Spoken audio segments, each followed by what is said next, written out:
Welcome to the Deep Dive, the show where we take a stack of your sources, articles, research, our own notes, and really pull out the most important bits of knowledge, giving you a shortcut to being truly well-informed. Yeah, cutting through the noise. Exactly. Today, we're diving into a really fascinating collection of recent AI innovations, all from June 17th, 2025. And this particular deep dive is actually brought to you as a new episode of the podcast AI Unraveled. Oh, nice. Yeah, it's created and produced by Etienne Newman. He's a senior engineer and a passionate soccer dad up in Canada. Good combination. Right. So if you like what you hear today and you definitely want to stay on top of AI, make sure you like and subscribe to both the Deep Dive and AI Unraveled. Definitely worth doing. All right, let's unpack this. We've got a fresh stack of insights here from AI's Daily Chronicle, June 17th, 2025 innovations. It covers, well, everything from self-improving AI to geopolitical shifts and even some incredible medical breakthroughs. And what's really fascinating here is just how quickly AI is impacting so many different areas, often in ways you wouldn't expect. It's true. We're truly seeing a daily evolution, and understanding these little shifts day by day is kind of key to grasping where technology and maybe our whole world is headed. It's almost impossible to keep up otherwise. It really feels that way. So let's kick things off with what's happening at the absolute cutting edge of AI, how it's getting smarter, deeper, maybe even more human-like in its understanding. And here's where it gets really interesting. MIT researchers, they've found methods allowing AI to literally refine its own performance. AI teaching itself. I mean, that sounds almost like science fiction. How are they actually doing that? That's right. This new research from MIT introduces a system they call SEAL. And what SEAL does, essentially, is allow AI models to generate their own self-edits. Self-edits? Like notes? Kind of. Think of it like AI writing little notes to itself, instructions, really, for creating synthetic data and then setting parameters to update its own internal weights. It's like a continuous trial and error process. And it's driven by a reinforcement learning loop that rewards the model when it generates self-edits that actually lead to better performance down the line. And the results were pretty striking, weren't they? I think I read something about it actually outperforming GPT 4.1 in some areas. Yes, that was the really surprising finding. In certain knowledge tasks, the AI actually learned more effectively from its own generated notes than it did from learning materials produced by the much larger, incredibly sophisticated GPT 4.1. Wow. And in puzzle solving, the improvement was just dramatic. It jumped from basically 0% success with the standard methods to an impressive 72.5% after it learned how to train itself effectively. That's a massive jump. It really is. The real insight here, I think, is how this leap in self-supervised learning speeds up the path toward more autonomous, more adaptable AI systems. Less human hand-holding needed for future improvements. It's a fundamental shift, potentially, in how we might train and evolve AI. A really profound shift. Okay, speaking of major leaps, MiniMax, a company we've definitely been watching, they just debuted an open-weight reasoning model, and the headline grabber is this unprecedented 1 million token context. Beyond just, handling more text, what does that actually unlock for AI's capabilities? What can it do with all that context? Well, MiniMax's new M1 model is pretty significant. They're claiming it has the world's largest context window. So, yeah, it can handle a massive 1 million input tokens. Okay. But it's not just the input size. It also supports an 80,000 token thinking budget for its outputs, which is also quite large. And while it apparently performs well across the board, M1 seems to particularly excel in software engineering and agentic tool use. Agentic tool use? Yeah, using tools like code interpreters or APIs. And it massively outperforms other models in those long context benchmarks. Right. And what about the cost? Training something like that usually costs a fortune. That's another interesting part. They introduced something called CICO, which is a new reinforcement learning algorithm. They say it made their training process twice as fast compared to existing methods. Twice as fast? Yeah. And the startup stated that, thanks to CICO, the full training run for M1 cost just $535,000. And it took only 3 weeks. Which, drastically undercuts the budgets you usually hear about for rival systems. That's incredibly cheap for that scale. It is. And the surprising implication here, I think, is how this enables truly agentic AI.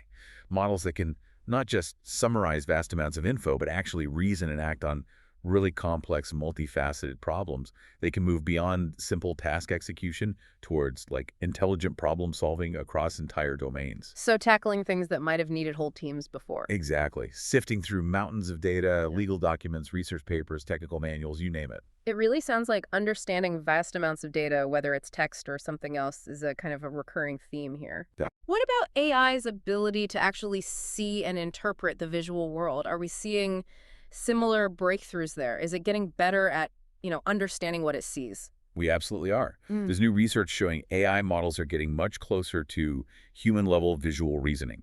They're learning things like object permanence, understanding an object still exists even when hidden, and the relationships between objects. How do they test that? Well, it's one study's really fascinating. They tested AI models on 4.7 million odd one-out decisions. Show 3 pictures, which one doesn't belong. Okay. And they used nearly 2,000 common objects. The goal was just to see how these models naturally organize and understand the world visually without being explicitly told categories. And what do they find? They found that the AI spontaneously developed 66 core ways of thinking about objects. And these categories, things like animals, tools, food, they very closely matched how humans mentally categorize things. So it's not just recognizing patterns and pixels, it's actually building some kind of conceptual understanding, like it knows what a chair is for. Exactly. That's the key takeaway. The AI's conceptual map showed a really strong alignment with human brain activity patterns, especially in the parts of the brain we use for processing object categories. Wow.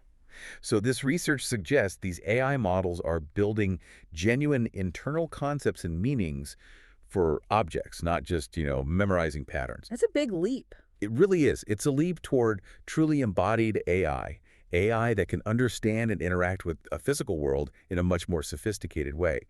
Think about improved scene understanding for robotics. So robots can navigate better. Right. Navigate and interact safely and effectively in complex environments, and also for things like augmented and virtual reality, making those experiences much richer and more intuitive. It's incredible just how fast AI capabilities are expanding across different kinds of intelligence. But how are these, cutting-edge advancements actually translating into more tangible impacts in industries or even our daily lives? Good question. Let's maybe look at some real-world applications, starting with automation.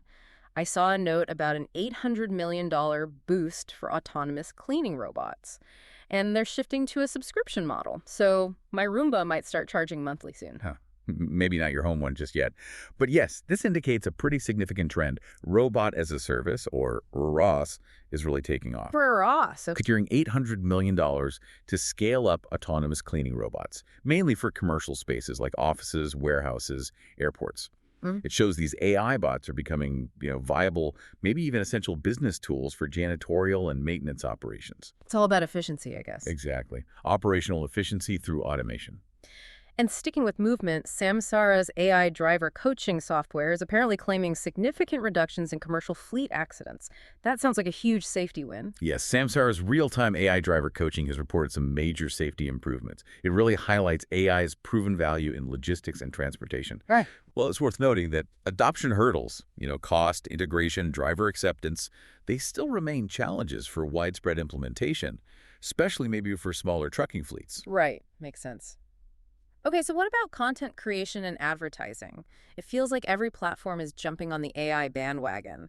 TikTok and Reddit seem to be leaning in heavily. Oh, absolutely. TikTok just unveiled a whole suite of AI tools. They're designed to automate things like video editing, captioning, syncing music, even generating interactive content. Automating the creative process, basically. To a large extent, yeah. And for marketers, they've introduced features to generate like 5-second video ad clips from just a product photo or short text description. Wow. These new text and image-to-video features are part of their Symphony product, which is their suite for brands using generative AI for ads.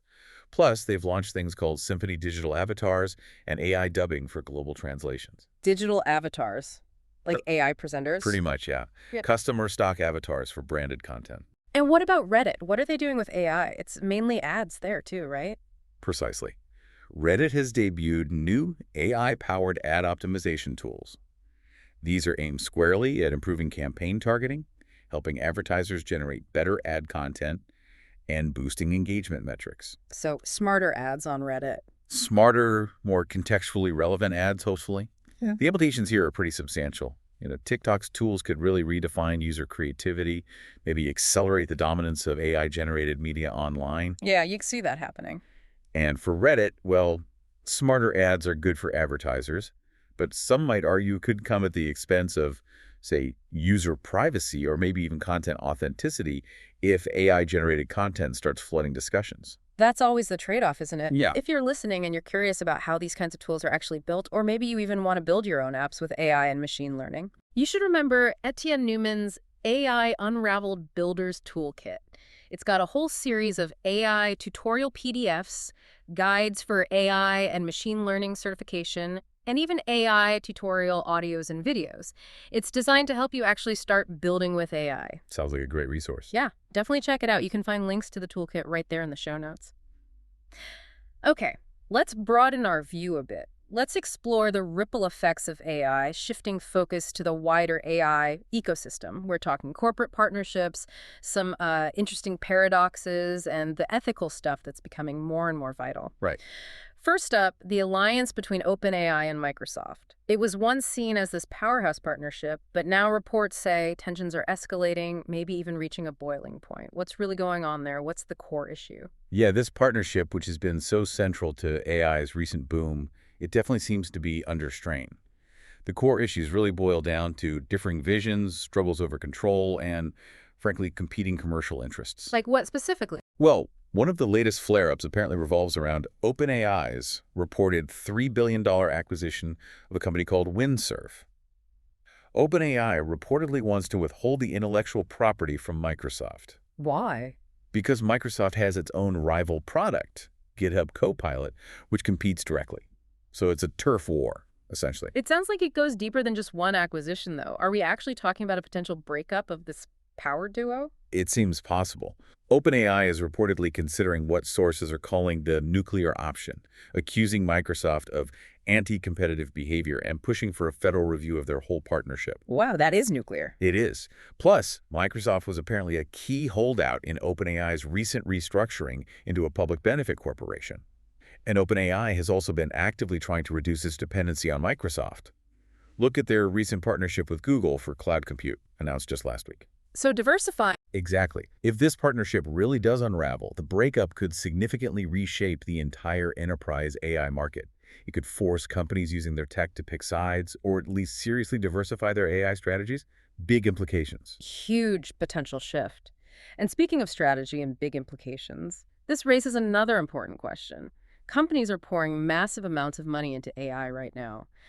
But a new McKinsey report says very few are actually seeing significant ROI. How can that be? It seems like a paradox. It truly is a paradox. McKinsey actually calls it the Gene AI paradox.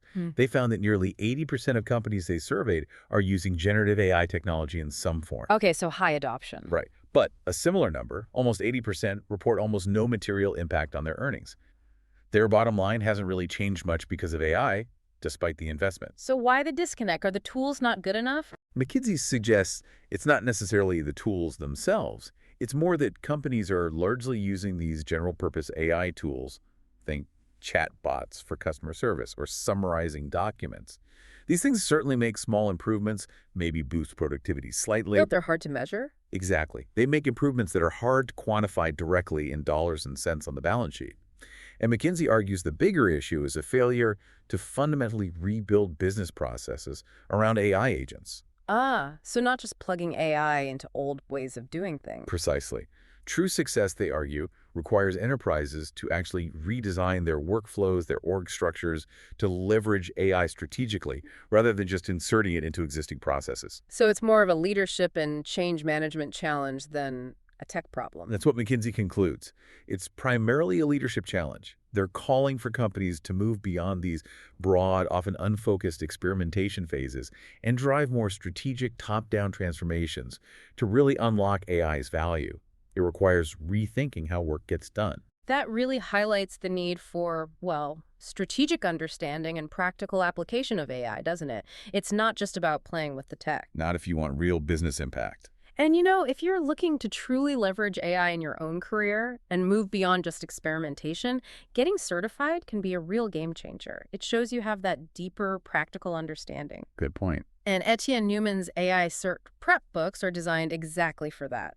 They cover key certifications like the Azure AI Engineer Associate, the Google Cloud Generative AI Leader Certification, AWS Certified AI Practitioner, Azure AI Fundamentals, and the Google Machine Learning Certification, too. It's a comprehensive list. It really is. They're all available over at djmgatech.com, and of course, we'll put the links in our show notes. Definitely worth checking out if you want to level up your AI skills. Okay, moving to another facet of the broader AI ecosystem, geopolitics. Taiwan has tightened its export controls on critical semiconductor equipment. The target seems to be preventing tech transfer to China's leading AI chip makers, specifically Huawei and SMIC. Yeah. What prompted this specific move now? Right. So on June 10th, Taiwan's International Trade Administration updated its list of strategic high-tech commodities. They added about 601 entities from various countries, but significantly, mainland China's Huawei and SMIC are now on this restricted list. On the timing. Well, this decision came shortly after some revelations, actually, from a Tech Insights teardown analysis that TSMC, the giant Taiwanese chip maker, had apparently manufactured over 2 million advanced Ascend 910V logic dies that ended up with Huawei. It seems they went through shell companies, basically circumventing existing U.S. restrictions. So a loophole was discovered. It appears so. When TSMC found out where these chips, which they made, actually ended up inside Huawei's advanced AI processors, they reportedly halted shipments immediately and notified U.S. authorities. So Taiwan's move seems like a direct response to reinforced controls. So this isn't just Taiwan acting alone. It feels like they're reinforcing international efforts, mainly led by the U.S., to curb China's access to the most advanced AI technology. That seems to be the case. Is this move truly a game changer for China's AI ambitions, though? Or is it more like, closing a barn door after the horse is bolted, given the existing U.S. restrictions? That's the debate. It definitely escalates the global tech decoupling trend, no doubt. And it impacts China's access to high-end AI compute by specifically cutting off access to Taiwan's expertise in plant construction technologies, materials, and certain types of equipment needed for advanced chip making. So it could slow them down. It could potentially set back China's efforts to develop new generations of AI semiconductors indigenously. However, many industry analysts suggest the practical impact might actually be somewhat limited. Why? Because most Taiwanese suppliers had reportedly already pulled back significantly from working directly with Huawei and SMIC after the earlier, broader U.S. restrictions were put in place. So this move is seen by some more as a, quote, reinforcement of existing policy and a tightening of existing loopholes, rather than some sudden, dramatic new barrier. Okay. The general consensus seems to be that without access to the most advanced manufacturing equipment, particularly from Dutch firm ASML, due to U.S. pressure, Huawei and SMIC will likely remain stuck at the 7-nanometer technology node or maybe a flawed 5-nanometer node for quite some time. Got it. Okay, let's shift gears completely now to the very human side of AI, specifically its hidden impact on children. There's a UK study out. What's it revealing about how AI is affecting kids? Yeah, this UK study really tries to get under the surface. It highlights potential cognitive, emotional, and even social effects of early and increasing AI exposure for children. And it calls for urgent ethical standards to guide development and deployment. What kind of effects did they find? Well, one interesting thing was finding quite stark usage disparities. Private school children in the UK showed 52% usage rates of AI tools. Compared to just 18% usage among children in state schools. Those in private schools also reported using it more frequently, and their teachers seemed more aware of AI tools as well. Interesting socioeconomic divide there. Definitely. And environmental concerns even popped up as an unexpected factor. Some children apparently refused to use AI after learning about its significant energy and water consumption during training and operation. Wow, kids are paying attention. But were there positives too? Oh yes, absolutely. The study found children are primarily using AI tools for creativity and learning assistance. Many actually reported that AI helps them communicate their ideas better. And teachers, they're leveraging AI too. About 66% reported using it, mainly for things like lesson planning, creating presentations, designing homework assignments. So a complex picture, benefits and potential downsides. Very much so. Which actually segues quite nicely into the whole AI for good theme. While we absolutely need to consider the challenges and ethics, Right. we're also seeing these incredible advancements, particularly in areas like brain-computer interfaces or BCIs, The medical applications are just astounding. Yeah. You mentioned earlier, we recently heard about a patient in China playing games just weeks after getting a BCI implant. It's truly mind-boggling stuff. I mean, imagine, what if paralyzed stroke survivors could actually control a robotic arm just with their thoughts?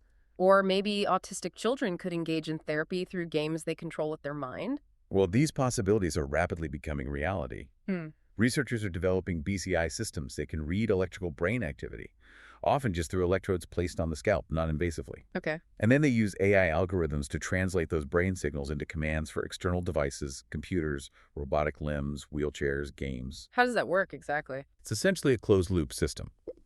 The electrodes collect the brain activity. The AI interprets the signals linked to specific intentions, like wanting to move left or right or focusing attention. Mm-hmm. And the system provides real-time feedback based on that mental focus or intention. This allows the brain to practice tasks, essentially, even if the body itself can't physically move yet. So it's like retraining the brain. Exactly. And we're seeing real examples. At the Holland Bloorview Kids Rehabilitation Hospital in Toronto, researchers successfully used BCIs as a form of recreational therapy for autistic children. They allowed kids to control remote-controlled cars just using their mental focus. And did it help? Apparently, yes.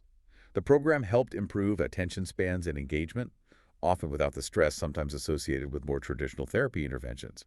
And for stroke rehabilitation, the potential is huge. A comprehensive review published just back in March 2025 found that BCIs show significant promise. Traditional stroke rehab often requires some remaining motor function, which leaves many severely paralyzed patients, maybe 30–50% of survivors, with complete chronic paralysis, with very few options. BCIs offer hope by creating these new pathways for the brain to practice movement intentions and potentially rewire itself over time. Even without physical movement. Precisely. And researchers at the University of Melbourne are even pioneering a less invasive approach called the stentrode. They actually deploy the brain interface through blood vessels like a stent, Wow. avoiding the need for invasive open skull surgery.